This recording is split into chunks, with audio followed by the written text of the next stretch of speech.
Nezle, griptir, vitamin eksikliğidir, işte iltihaptır, enfeksiyon hastalıkları çoktur. Bunlardan korunmak için bitki en iyisidir. Yani korunursun, hastalanmazsın da aynı şeydir. Yani hastalanmadan gelmek daha iyidir, bu bitkileri tercih etmek. İyidir, şifadırlar bunlar. Özellikle kış aylarında dediğiniz gibi bu enfeksiyonla ilgili çok tercih ediliyor. Geliyorlar arkadaşlar. Bayağı yani var. Piyasa dolu şu anda, evet.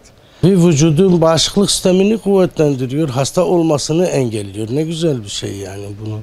Doğal haliyle böyle iğne yapmadan, ondan sonra bir sürü şurup içmeden böyle rahat çayını demliyorsun veya pekmezini yiyorsun o şekilde. İlgi eskiye nazaran daha çok artık yani özellikle şu antibiyotiklerin ve bu sinirsel hastalıklarla ilgili olan hapların eczanelerde verilmemesi veya doktorların kısıtlama getirmesi ilgiyi arttırdı. Onunla ilgili olan bitkilerimiz daha çok tercih ediliyor. Korunma maksadıyla alınıyor. Kış aylarında bu yoğunlukta işte zencefilidir, papatyasıdır, ısırgan otudur, böğürtlen köküdür. Bunlar bağışıklık sistemini güçlendiriyor, iltihabı engelliyor vücutta. En azından önünü alıyorsun. Yani bunlar ilaç değil, gıda takviyeleridir. Düzenli bir gıda alımıyla vücudun hastalanmamasını sağlıyorsunuz. Zaten ya bu doğadan alınıyor. Belirli laboratuvarlarda belirli bir işlemden geçirildikten sonra ilaç haline alıyorlar. Bunlar onun doğal halidir yani. Bu antibiyotiklere bakarsanız özünde bir bitki çıkar. Bir kök çıkar. Yani doğa çıkar sonuçta. Böğürtlen kökü aynı şekilde. Böğürtlen meyvesi bu.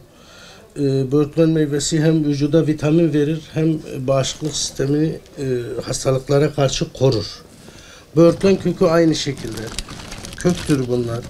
Papatya çok şifadır. Sindirim, boğaz iltihabı, mide iltihabı ile ilgili çok sinüzitte kullanılır.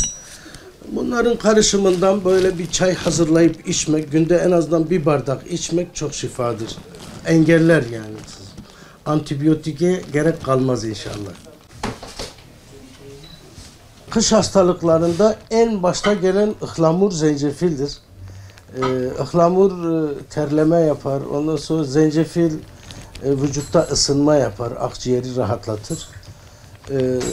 Zencefil her konuda kullanılan bir köktür, bitkidir. Çok şifadır. Ihlamur da aynı şekilde. Kış hastalıklarında en başta gelen bitkilerimiz onlardır. Ondan sonra böğürtlen meyvesidir. Ondan sonra böğürtlen köküdür, papatyasıdır, ısırgan otudur. Çörek otu yağı kendi başınadır. Çok şifadır. Çörek otu yağı hem mideye hem böbreğe hem vücudun bütün hastalıklarına şifadır. Bütün organlara şifadır.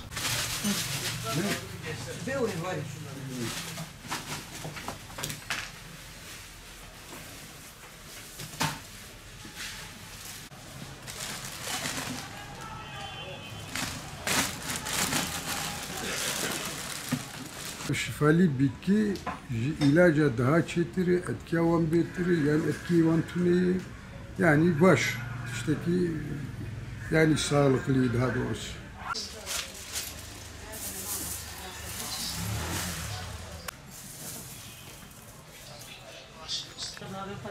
Selamun aleyküm.